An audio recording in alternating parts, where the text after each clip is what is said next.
Welcome to another podcast episode. I'm here with Toby here. Hello, Toby. Hello. If you're coming into this episode, you are wanting to learn how to create results that stick. And so basically what we're going to do is go through the 4 steps that we do with every single one of our clients that comes into the door. If you do these 4 steps, we promise you that you will see results that will actually stick, whether it's building muscle, losing fat, getting healthier, being more athletic. These 4 phases really apply to all those different aspects. But I think a lot of these things that you'll hear can also apply to other goals in your life. I think that's one of the things I've learned more about use this responsibly, Yes. don't use this You'll be able 4-step. to take over the world. So let's dive into those 4 steps. Because if you're listening to this, you've probably tried things and it just hasn't stuck. And I've been there, and there's only so many times that you can try something and fail until the point that you pretty much just give up. And we don't want that for you. We all believe here at Thriving On that you are able to become the CEO of your health. You deserve to learn how to be confident and independent and be able to do this on your own. Again, these are the exact 4 steps that we use with our clients, and we're going to be sharing it with you. So Let's go into step number 1, which I would say is 100% what most people aren't aware of or skip or avoid, but is the most impactful. Like if you don't do the first step, it ain't going to work out. And what is that first step, Toby? It's creating awareness. And what I mean by that is not where we get all zen and we start burning incense, unless that's your vibe, then you do you. That's if you like you the do you do you. No, it's where we try to understand, right? Create nutritional awareness. What am I doing habitually? Yeah. Right? What are the things that I want? Let me get really, really aware of my goal. Let me get really aware what it takes to get there. Let me be really aware of what of the things that it needs to get there am I not doing, right? What am I doing that is holding me back? What maybe do I not know? Yeah. It's like there's so many things that we can create awareness around, but it's about gaining the knowledge and skills to make informed decisions or make informed choices, if I had to summarize it. 100%. Because if you want this to be sustainable, what's going to be sustainable for me is not going to be sustainable for Toby or anybody else that's listening right now.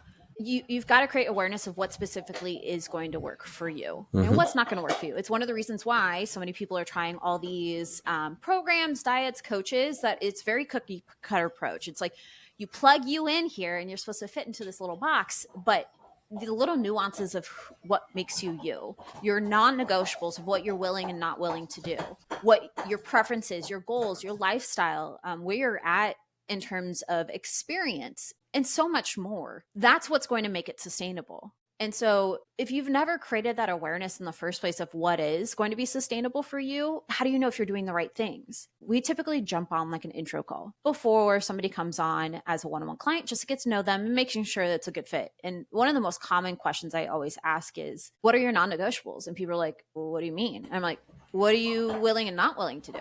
And they're like, I've never been asked that type of a question. I'm just usually used to somebody telling me what to do. And I'm like, okay, well, we need to get really clear on the non-negotiables then. What are you willing and not willing to do that's going to make this sustainable? Otherwise, how are we supposed to personalize it to you? And sometimes people are like, well, I have to be able to eat food with my kids. Like I've tried programs or coaches where it's very restrictive. I can only eat this food and it's not sustainable. Or one of my favorite ones is we brought on somebody that was Italian. And she's like, if you put me on a diet where I cannot have pasta, it is not going to work long term. I'm like, you're Italian. Pasta is part of your culture. Of course, we're going to learn how to see results while you're eating pasta. It can be something very like surface level and fun like that, but it can also be very deeper. Like for me, my non-negotiables is I'm not going to work with somebody that doesn't know how to work with somebody who has struggled with disordered eating and ED before or hormonal issues. Because if they don't have the education, they could possibly make me worse than when I started. I've had that experience before. These things that you need to create awareness of is like, what are your non-negotiables? What are you willing and not willing to do? What is truly holding you back? And most people, where they run into a problem is that everybody has their own blind spots. You can't see everything. And sometimes you can be very biased. So seeing what's holding you back can be hard for a lot of people. Do we have realistic expectations and goals? And do we even know where we're going? Like, how many times, Toby, have you had somebody come in, they're like, I don't know, I just want to be healthier and happier and be leaner. And it's like, okay, that's great, but that's What very does that vague. mean? Yeah, what does that Right? mean to It's you? what we need to have is we need to have ambitious goals that allow us to be something that dictates our direction. Right. And then alongside that direction, we have goals that serve as milestones. Like Elon Musk's goal or ambition is to populate Mars, leave Earth. Is he going to accomplish that in his lifetime? Probably. Who knows? I'm just going to say probably not, right? But that doesn't mean that he will stop working towards that, because all of the other goals that he now puts in place that he's trying to work for to allow someone else to see those goals through. It's just something that provides direction. My goals may change, right? But you have to pick something that allows you to create an actionable plan. One of my favorite analogies to use is, let's say, a contract worker and saying, I want to create my forever home. I want to move in here and I want to love it and I want to stay in here forever. But you go up to the contract worker and you're just like, go make me a home that I'll like, and that it has rooms and has a kitchen and my kids can play in.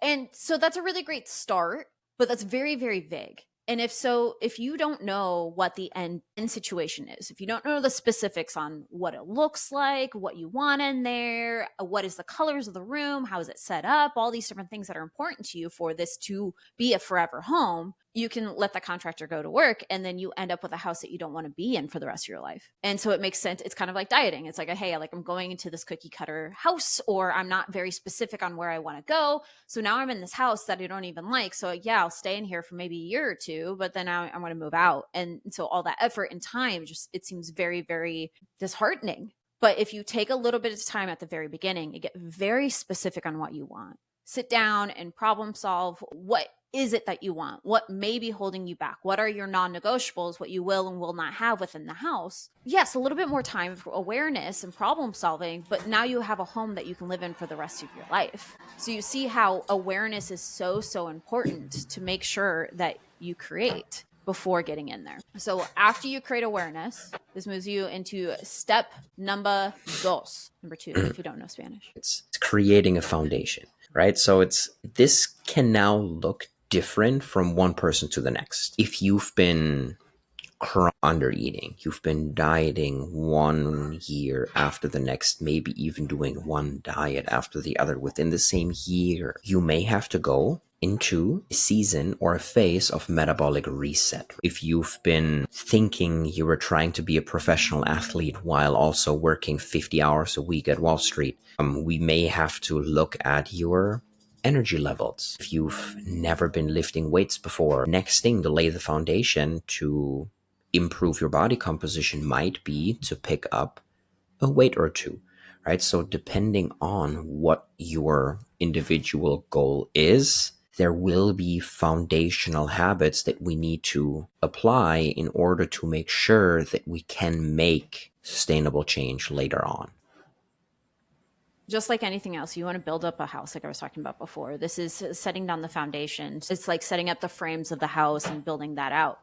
So you create awareness of what's holding you back, and we want to address that to create a foundation. So that way, when you go to build up, it's going to stay, and it's going to stay ideally for the rest of your life. So a lot of the things that Tobi was talking about is like your metabolism, stress management. Are you able to be consistent? Are you able to consistently show up at the gym 3 to 5 times a week for 30 minutes to an hour and 15 for most people that we work with? Do you know how to track? Do you know how to manage your stress?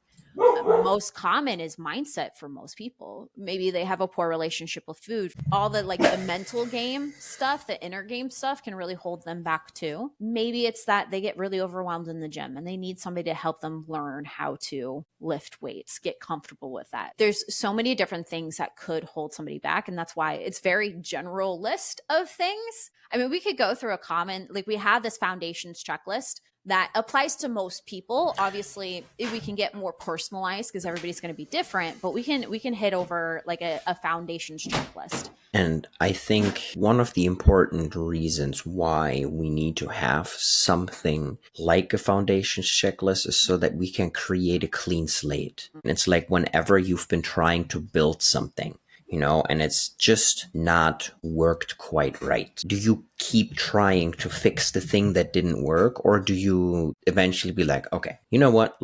Instead of trying to save this batch of cookies, I'm just going to scrap it. Let me start over. I'm going to start over from a clean slate. And what we find today is a lot of buzzwords. I'm hormonally imbalanced. I am weight loss resistant. We have all of these big things that come with a physiological underlining. And it may not be those big physiological issues. It may just be that you haven't started from a clean slate. If you're eating 900 calories through your last diet and you're not happy, and now you're doing the next diet where the framework is to reduce calories more, eventually it will stop working. And that doesn't now mean that new diet that you started doesn't work. It just means you didn't start it at the right point. Exactly. Right. So we need to make sure that we're starting from a clean slate.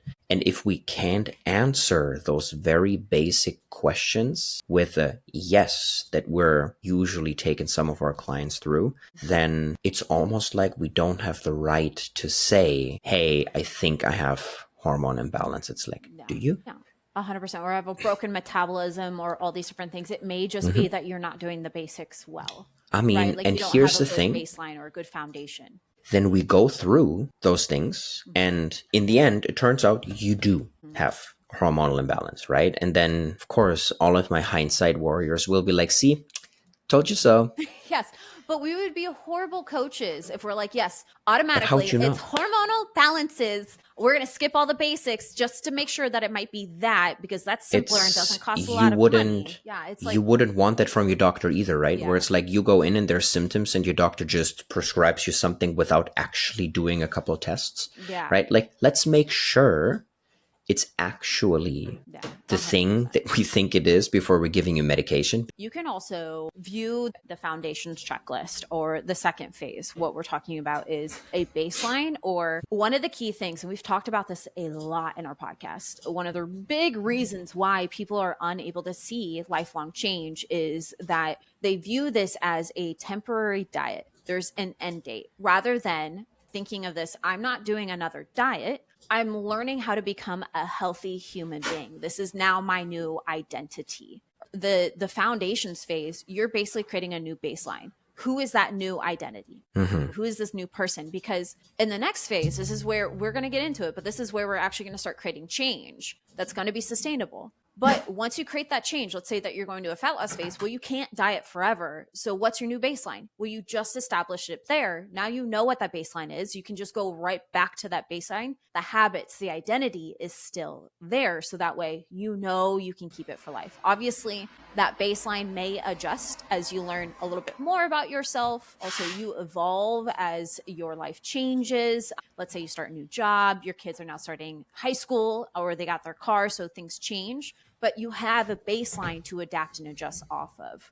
If you want a book that reads exactly about that, Atomic Habits by James Clear is great. Oh, I love that book. It's such an easy read. I seriously suggest every single person read that book if you have it. That's one of the big things that he talks about, right? It's like you don't want to start running, you want to become a runner. Exactly. Because running is part of the things a runner does. Yeah.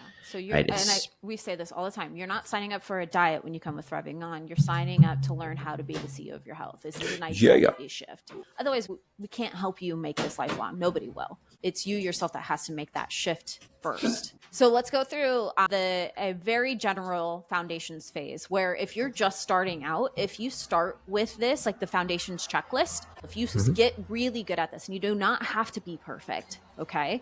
But you just move the needle forward, we promise you that the results that you're going to be getting is going to be significantly easier, both mentally and physically. So the first thing is, I would definitely say, is, are you able to be adherent to? So that's consistent. So do you have do I meal plan? Do I meal prep? Do I know how to track? Do I know how to put that in my calendar? Have I created a system that fits within my lifestyle that I know that I can routinely do to be consistent? Like just like anything else, like if I want to be consistent at budgeting, I create maybe a weekly routine, a daily routine, a monthly routine that I do consistently so I can reach my goal. Or, what works best for you? You have to be adherent to your ideal maintenance calories. Sure. About 3 to 6 months for a lot of people. That can be a little bit different, especially for somebody that might be under eating, might be unintentional. Some people get stressed and they forget to eat, things get busy, or we see a lot of people are really conditioned to it's as simple as eat less and move more. And while we're not saying calorie deficits and increasing your activity can help with like losing fat,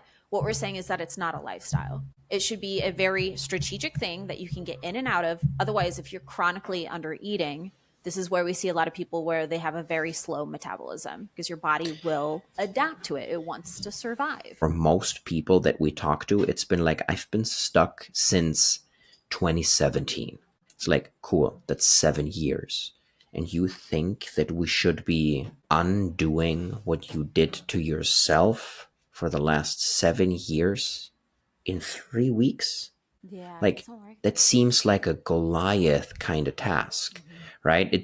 That would be the same thing as your boss storing paperwork for the last 10 years and then telling you, here, please sort through them, organize them in chronological order, and then make sure that they're all neatly filed, documented, and everything in 2 weeks. And I you're would have like, given a middle finger to that boss. dog, what? Out. Yeah, Like, hell what? no. That's Things take time. Yeah. Things take time. And it's something to remember is that, again, we're trying to create lifelong change. And so think about your 80-year-old self. Your 80-year-old self will not care if it takes 3 weeks, 6 months, 2 years. Right? All your 80-year-old self will care is that you did it and you did it right.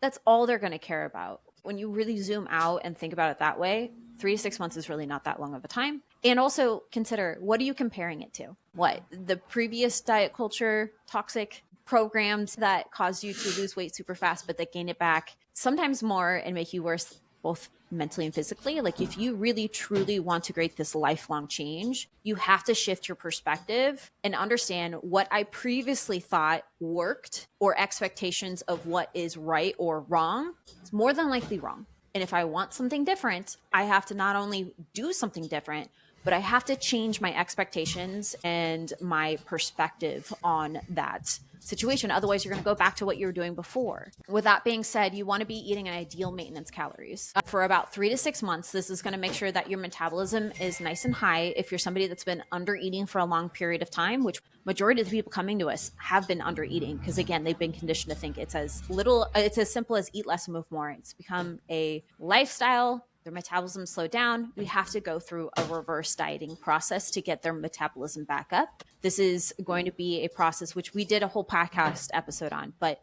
it's to slowly increase your calories over a period of time to really bring your calories up to an ideal level for you. That's going to support not only, let's say, building muscle, but also good internal health, gut health, and just make the whole process of, let's say you want to get leaner or build muscle, a lot easier. While you're doing that, we would love for our clients when they're coming in and for you that's listening and doing this process to also incorporate strength training. Doesn't mean it's the only thing that you have to do, but we would love for our people to prioritize strength training. Enough said. Mic drop. Mic drop. Boom. Now, that doesn't mean that that's like if you hate it, and I mean like if you absolutely hate it, don't do it. It's not the end all be all. It's just whenever we're putting these things out there, they're with a 8 out of 10 people type approach, 100%. right? It's like for majority, like exceptions always apply there. But definitely we would want to say prioritizing strength training, because strength training has so much benefit to it. One, if you're going to, let's say your goal is a calorie deficit, if you incorporate strength training regularly, well, it's going to prevent muscle loss during a fat loss phase. So that way, when you see the inches and the weight going down, it's predominantly fat, not muscle tissue. So you're improving your body composition rather than shrinking yourself, but your body composition stays the same and or could potentially get worse. It also helps with internal health. Somebody that is really trying to be proactive and prevent diabetes because it runs in their family, well, that helps increase insulin sensitivity. Women, as we get older, we're more susceptible to osteoporosis. One really great way to make sure that we have good bone density and we prevent that is incorporating strength training. It makes it easier for you to get leaner, maintain it. It makes you feel better. It makes you more resilient to stress.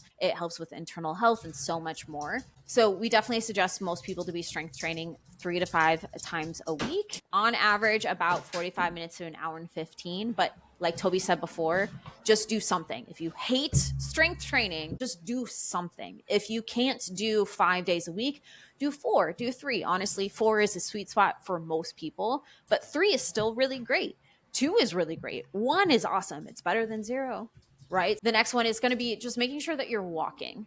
A great rule of thumb on average is a sweet spot for most people is 8 to 10K steps a day.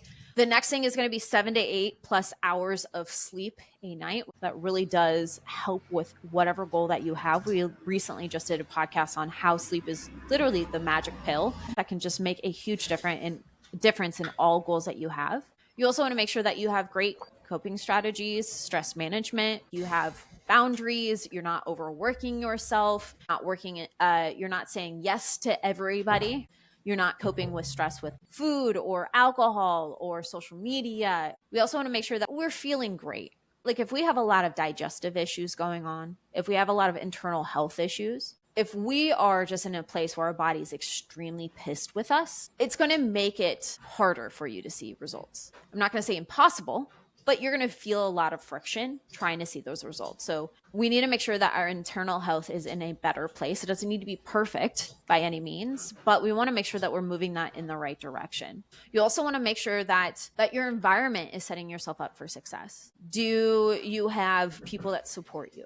Do you have your kitchen set up? This is also in Atomic Habits. It's one of the easiest things that you can do or manipulate to support your goals. So for example, if you want to snack less at night, well, if you have chips and cookies on the countertop, you're going to snack on it, right? Or if you want to build muscle and you want to be eating more calories, okay, do you have a kitchen that supports having foods that allow you to hit your calories better? And also, are you hanging around the right type of people? You're the average of who and what you surround yourself with. You want to make sure that you have a why that comes from a place of self-love and self-respect. If you're doing this out of a place of self-hate and restriction, then we can all agree that it's not going to be sustainable. It's not going to be enjoyable. It's going to be bringing the worst out of you rather. So we want to make sure that we're taking it out of the right place. We can add an ad and we can expand it, but it's just because there's a lot of things on that list doesn't mean you have to be perfect at all of them. Yeah, 100%. It's some you may naturally be better at than others. Mm-hmm. So what we can do, depending on how stressed you are, we focus on the things that are the easiest for you to focus on. Mm-hmm. Or if you're not super stressed,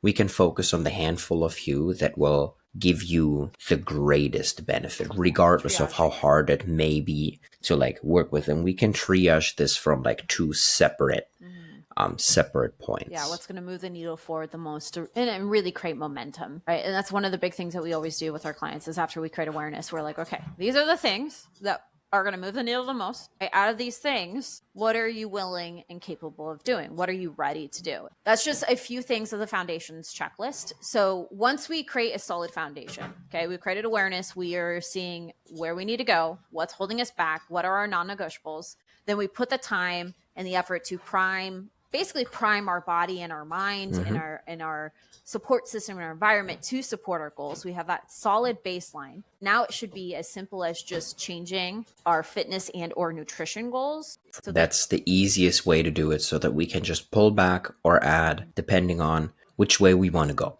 This is where we can very safely now turn up the heat, metaphorically. You've been idling at like 35, 40. This is now we can go. We can push the pedal a little bit. Now it's time to create change. Whether it's like, hey, I want to build a lot of muscle. I'm getting ready for a competition and I want to lift all the heavy weights or perform really well.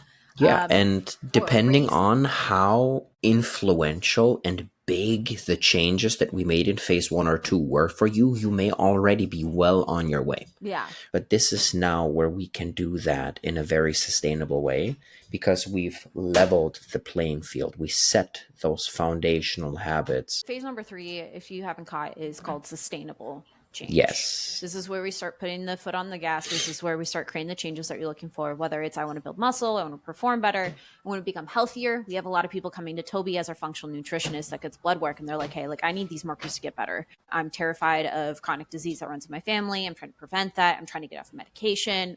This is where we start creating that change that you're looking for. Okay. A big rule of thumb for most people is what you're doing going into the change is what you're going to have to maintain in terms of habits, your perspective, your identity. Obviously, let's say you go into a calorie deficit, like we were talking about before, you're not going to stay in a calorie deficit forever. We're going to bring you back up to your new ideal maintenance, but everything else that helped you get there is going to stay there. Here's the thing though, that most people really struggle with. Okay. If you're somebody who really struggles with the moderation, I try to have 1, but it turns into 5, like that happy medium that everybody struggles with. Well, if you go into, let's say, a fat loss phase and you're like, I struggle with moderation, but you know what? We're just going to completely cut out alcohol and I'm just not going to go out to eat at all during this time because I really want to quicken up the pace. Okay. Well, one of the reasons why you keep going back to where you were previously is because you don't know how to incorporate eating healthy and creating that moderation and that balance while eating out with your friends. You don't know how to do that. And so if you do not reinforce those good behavior patterns, figuring out what does and does not work for you when you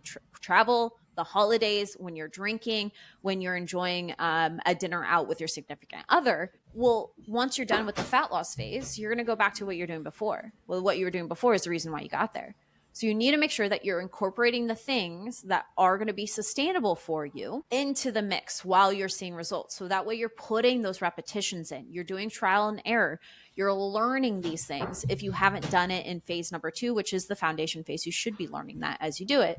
But you should also be doing it while you're seeing results too, to really nail that home, to put more repetitions in. And also for a lot of people, it's creating that mental shift, right? So a lot of times people are like, I'm going to go into this extreme calorie deficit or this extreme diet. And then we're like, no, okay, now we're going to have our favorite foods. Now you're going to actually, like, I'm going to assign you to go out to eat with your significant other this weekend, like go enjoy yourself, use mindful eating, or like, no, you're going to have 1 to 2 drinks and you'll learn how to track that, incorporate that and fit that in. Now it's really pushing them past their previous perspectives of restriction. And now they're learning to actually enjoy the process, learning how to actually live their life while doing it. But there's a lot of other things that we do to make sure that it's also sustainable for a lot of people in terms of more like data and strategies that we do with our clients. Yes, there's a certain level that we're willing to fall to. Right? Like if now my goal is to bulk, I want to put on muscle. We want to make sure that we are keeping track of a few health markers, right? Your sleep, your digestion, your energy,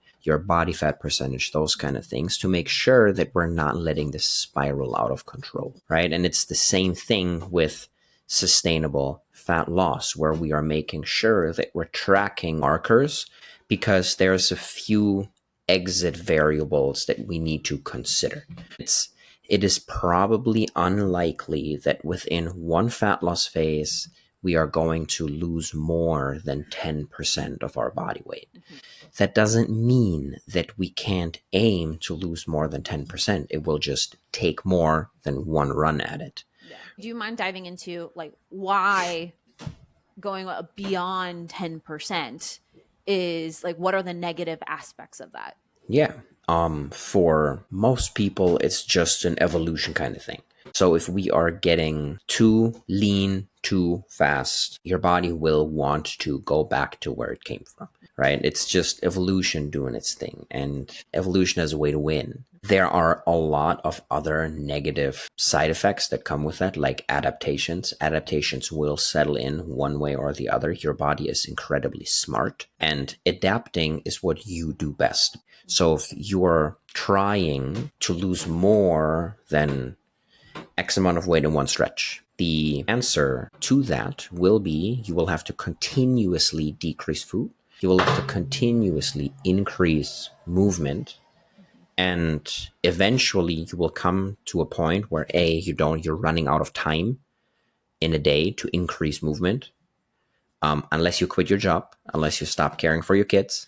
But even then, there will be a time where you only have 24 hours. There will be a time where you can't eat less. Your body will force you to do more. It's like you will stop sleeping because your body says, hey, Linda, it's not sleeping time right now. It's eating time, so we have trouble falling asleep. There will be certain non-vital processes like reproductive systems will stop working. That's why Men will stop. a lot of women and men who have Mm-hmm. hormonal issues, it's not Yep. necessarily because they were just like pop out of nowhere. It's probably just because your body's adapting What and you've it's been trying, doing to yourself for the last few especially for years. some. Men will get erectile dysfunction, women will lose their period, like reproductive organs don't work as properly anymore. With your gut You will have less energy, so you will naturally move less, which is why we like to say it's not your metabolism slowing down, you slow it down. are slowing down. And it's just because try to drive your car without fuel in it. How far do you go? Yeah. Right? Right. So if You you're can somebody only that's listening, it's like, I don't want to go to the gym. I lack motivation. I just don't want it. That may be a mindset thing, or it might like be a survival mechanism that your body's doing because you're just not yeah. feeding it enough. Your body is incredibly good at adapting. And the longer we are trying to push something, the more your body will adapt to that one thing. And when we're going in phases, think of this like gambling, right? You're betting some money, you're making some money, and now you could bet it all again, but there's the risk that you lose it all. Or you take that shit to the bank, you made a profit, you come back the next day, and you have a little bit more to gamble with, right? You bet some money, because now actually you have the ability to lose some, right? Now, you're making some wins, you take the shit to the bank. Slowly but surely, you're increasing your bank account, and life starts to become a little bit easier because we have a little bit more money. Same thing with the results. Get some results, don't be greedy, take that shit to the bank and learn how to live with those results. Once you know how to do that, rinse and repeat. But again, right, we may skip phase 1, right? We may now be at phase 2, but we can now cycle through that whole 4-step approach as often as you want, changing goals here and there, but again, making sure that the general things that we've talked through within this 4-step process, once they're taken care of, you will be successful. One of the things that we need to make sure that we do in the sustainable change, we say this with every single one of our clients, and we talked about this in a previous podcast. If your goal is fat loss, one of the non-negotiables that you have to agree to in order to make sure that this is sustainable, so talking about more of the logistical approaches, is making sure that you're going through a reverse diet. Like he was talking about before, your body has adapted. You're going to start burning less calories because your body's going to start conserving energy in some way. Well, we can't be dieting forever. Otherwise, it's just going to keep continuing and getting worse. But you can't just pop right back up to maintenance calories because, again, your metabolism has slowed down. And so now when you pop back up, now you're in a calorie surplus. And that's one of the reasons why people see quote unquote results. They lose a lot of weight, but then there's an end date. They go back to what they're doing before. One of the many different things that add up to gaining it back is that you didn't do a reverse diet. You just popped right back up, put you in a huge calorie surplus. So a reverse diet is slowly increasing those calories over a period of time to mitigate fat gain. Okay. You will gain weight 100%. Some people gain muscle tissue during that time, especially if they're strength training. So congratulations, you're improving your body composition as you're eating more. So everybody will gain weight because you're putting more physical food back into your stomach that weighs. And then also you're going to maintain a little bit of water within your body, especially if you're increasing carbohydrates, because carbohydrate, for every single gram of carbohydrate that you eat, you hold on to 3 grams of water. I know a lot of people are being like, well, I'm just not going to eat carbs right now. Please don't do that. Please don't do that. Carbs are amazing for you. Also, having more water in your body allows you to have fuller muscle tissue, right? Look a little bit more toned, a little bit more lean. It also makes you feel freaking great, and your body needs water. We established that in like grade school science. So it's a good thing. Do not hide from it. So a little bit of increase, and we're looking at about a 2% increase for most people. Yes, post diet weight. Post diet weight. Post diet weight. And again, most of that is fuel, glycogen. So that's one of the reasons why, if you're not following the fat loss series, on our first episode, we talked about what is the ideal goal. The ideal goal is going down to 145 for me. That's about the 10% a maximum. We're going below what I know is sustainable for me, because when I reverse diet back up, I want to be at that weight that is sustainable. And for me, sustainability is about 147 to 150. If I just set going to 150, well, when I reverse diet back up, I'll probably be at like 153 to 155. Well, I want to average around 150. So we're going to go a little bit lower, then come back up. So reverse dieting is we talk to every single one of our clients. They have to agree to go committing to a reverse diet after a fat loss phase. Otherwise, all we're doing is yo-yo dieting. And there's only so many times that you can go through it and yo-yo diet, and mentally you just can't do it anymore. But also every single time that you diet, your body adapts to it. And every single time that you try to do a calorie deficit, it becomes significantly harder and harder and harder. You expose it to it more, it's going to get used to it. That's why so many people are like, this is my 5th diet and I don't feel like anything's working. It's because your body has adapted to it. So if you're going to do it, make sure that it's actually going to stick. So reverse dieting is 100% part of the process. But once we have gotten to the place where, hey, you've created sustainable change, you're getting to your goal, you're really happy with that. Maybe you're on the other side of reverse dieting and it's time for you to peace. Get out of here. Go away. Do this on your own. We always talk about that. We're like, hey, I want you to be like, I do not need you anymore. I have the confidence, I have the independence, I have the knowledge to be able to do this on my own. That's what makes us so freaking happy. This is what we call graduating. You are the CEO of your health. This is wonderful. But that's the last phase, is learning how to be able to do this on your own. It's not as simple as, okay, bye. Bye, coach. I saw my results. Bye. You've got to set yourself up with an exit strategy. So some examples are, if you're somebody that is tracking during that time to see results, but you don't want to track forever, well, now you need to learn how to be able to do the things that you know you need to be doing without tracking. Do you know how to do mindful eating or intuitive eating? That's a skill in itself that most people really struggle with. They don't know how to do. And so having somebody in your corner to learn how to do that is wonderful. Some people, especially if they're starting with one-on-one coaching with us, they have a lot of support with us. We're able to problem solve together. Well, eventually they've got to learn how to problem solve on their own. They've got to learn how to ask the right types of questions, how to make educated decisions rather than emotional decisions. And so slowly getting them to a place where they have less and less touch points. So that way it's not 0 to 100. For a lot of people, they need a stepping stone. They need just a little less accountability, a little less touch points with their coach. So that way they can learn how to trust themselves. They can hold themselves accountable. They can motivate themselves when they don't want to. That's why we have standard. And then we have light, which becomes less touch points, less time with the coach, a little bit more relying on themselves. Can you think of anything else that we would possibly do in that phase? Probably pitch the idea of ongoing support, and that maybe friends, new friends groups that share the same values, that try to chase the same goals that you do, because the support that you need never stops, because life is hard enough the way it is. Having people there to help you navigate challenges that come up, keep you on track for long-term success, because this is where it all comes together. You've put in the work. It's time now to enjoy those fruits of your labor. And if you have the ability to maintain your results and live your best life, there's literally no reason why you shouldn't have the ability to continue to get more results. And it's through that you will have the ability to be a better role model for your kids. You have the ability to encourage, shine a light in other people, your friend group. Maybe you know somebody else who's down and you can now show them the way. I think that's the most important thing. Everything else should have become a lifestyle, should have become part of who that new version of you is. But what do you do once shit gets hairy? Who do you rely on? Who do you lean on? So those are the four steps. This is how we coach every single one of our clients, but these are also very applicable steps that you can apply to anything in life. If you I have experience with working with business coaches, and these 4 steps is exactly what they teach to us. Those little finite details change because we're working specifically on nutrition, health, and fitness, nutrition, and mindset.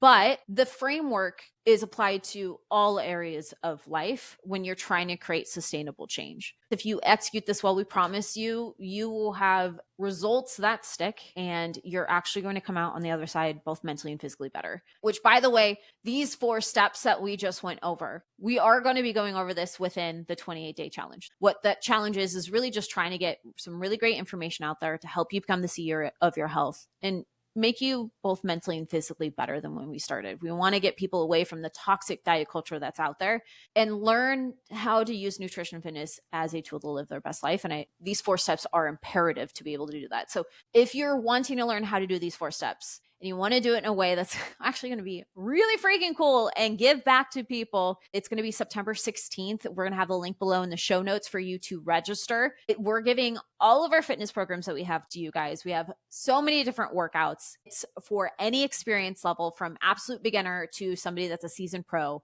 We've got workouts anywhere from 15 minutes to an hour and 15 minutes. We wanted to make sure that we had something for everybody.